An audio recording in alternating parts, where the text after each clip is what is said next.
All right, good morning. Welcome to the Valley's Quarter 3 market recap. So what I'm going to do here is what we normally do each quarter, and I'm going to go over the market stats for the first part of this year all the way through September. So often we look at things and we are operating off of information that's just not quite correct. And so what I'm going to do today is I'm going to go through what's happening in residential, condos, multifamily, and land here in the Mat-Su Valley and give you the real numbers, and then you can decide what to do with it. So let's dive right in. So the first thing we're going to look at, and when we're looking at a lot of numbers, we always want to remember the purpose of what we're looking at and why. And so what we're looking at here, we want to look back a few years. And so the first thing that we see in the valley with residential is that so far for the year, volume is up. So we're at $586 million worth of real estate sold so far in the marketplace. That's 16.47% increase compared to last year. And then units are up about 9.7%. So both units and volume is up, and then the average price point is up as well, about 6%. Average price point right now is about 440,000 for residential sales here in the Mat-Su Valley. And so you can look at this, and some people would look at this and say, hey, if you would have bought a home for 340 back in 2021, it would be worth $440,000 now, according to this. And you can look at these numbers and decide what you think for yourself. I certainly talk to a lot of people that think, hey, I'm going to wait till the market changes. Prices can't stay this high forever. And it's certainly a factor. And what we've seen over and over and over and over is prices are going up right now. Let's take a look at the other factors to see the health of the market.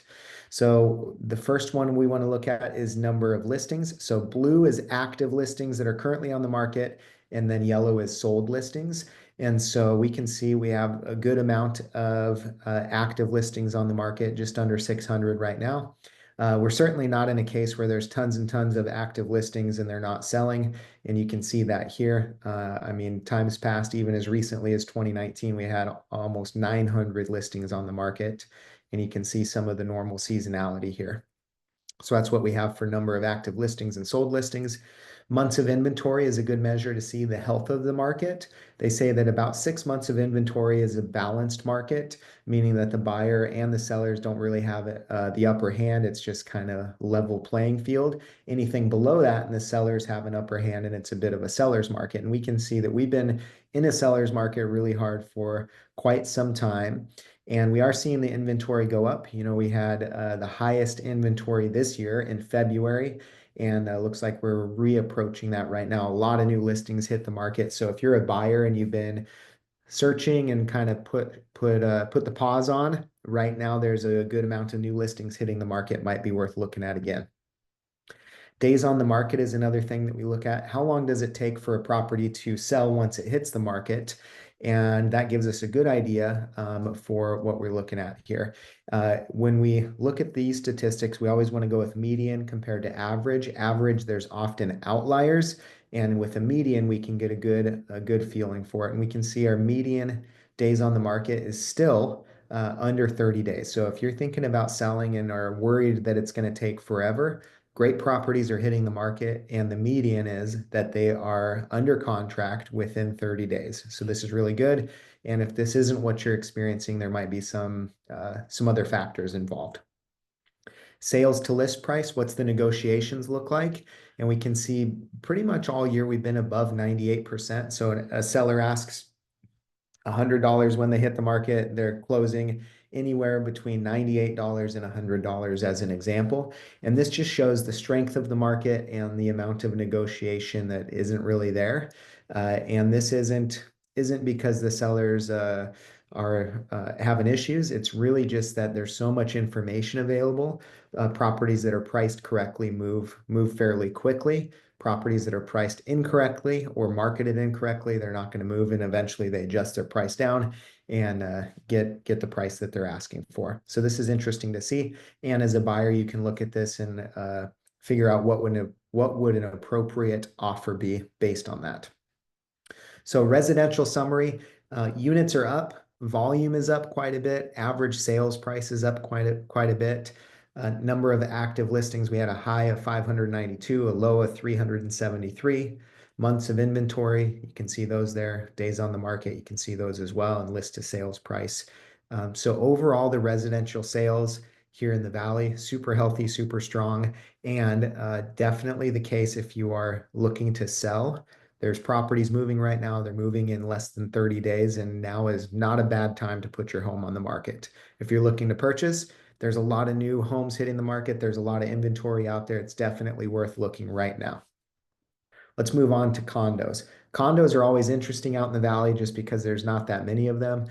So as you can see, 20 condos have sold so far this year, which is 10%, or excuse me, yeah, about 9% different compared to last year. Volume is right at 5.9 million, and so that's less than last year as well. And then the average price for these condos is 298. Number of listings, you can take a look at this here. Pretty tight gap between the number of active listings and the number of sold listings. So there's not a lot of condos just sitting on the market failing to sell. Months of inventory, and we're going to kind of speed through these ones just because there's not that much data, but months of inventory sitting right at 2. Days on the market right about 50 here in towards the end of September. Sales to list price right about 95 here at the end of September. So summary for condos, decrease in units, decrease in volume, decrease a little bit in sales price. And again, this is just such a small portion of the market out here that we're going to cruise through it. Okay, the next thing we want to take a look at is new construction.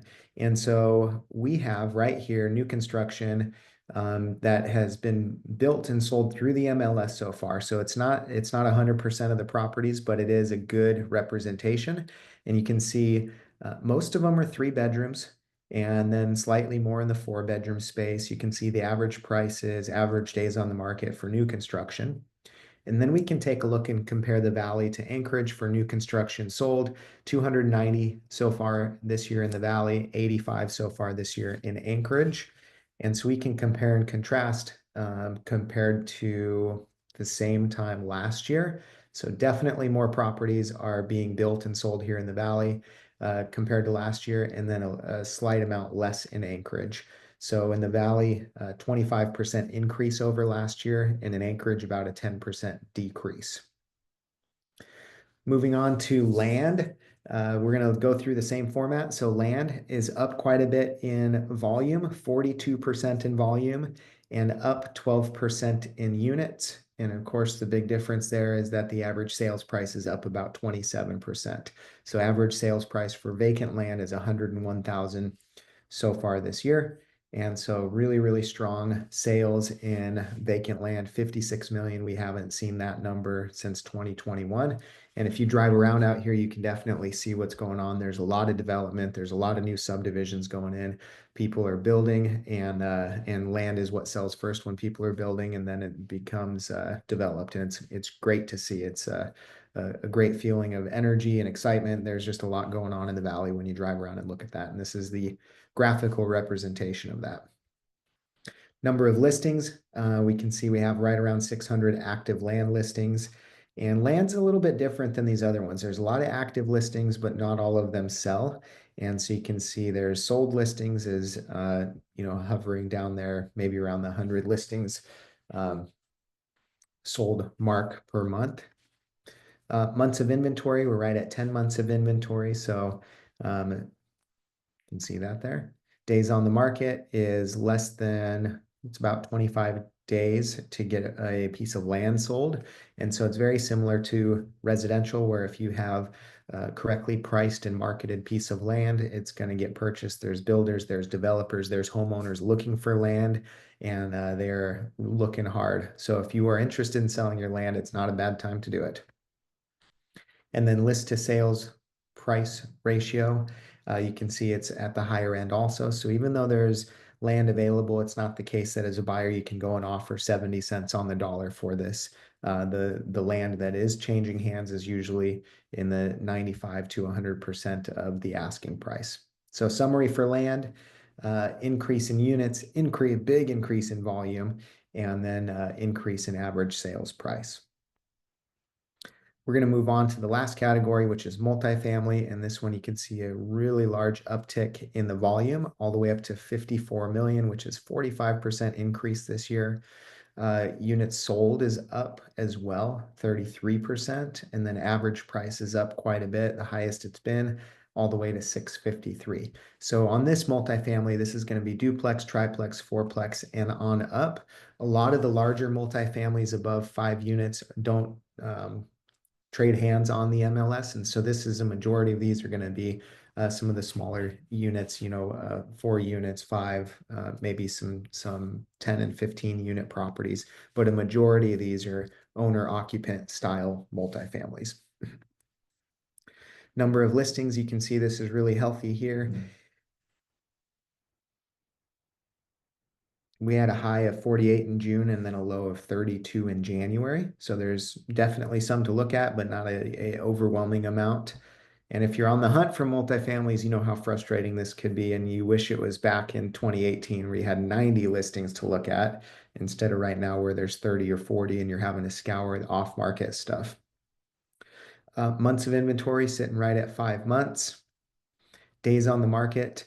You can see this one is definitely creeping up, and this is an interesting thing to pay attention to.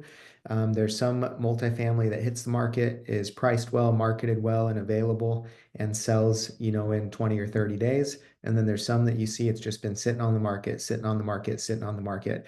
And so if you're considering selling your multifamily, I'd really encourage you to work with an agent who understands that market well, who knows what it takes to get it sold and can navigate the intricacies of it. It is different than selling a single family residence, and we can see that really highlighted here. There's some properties that just need to be corrected as far as the price goes or the marketing strategy, and they would be purchased. So days on the market, sales to list price.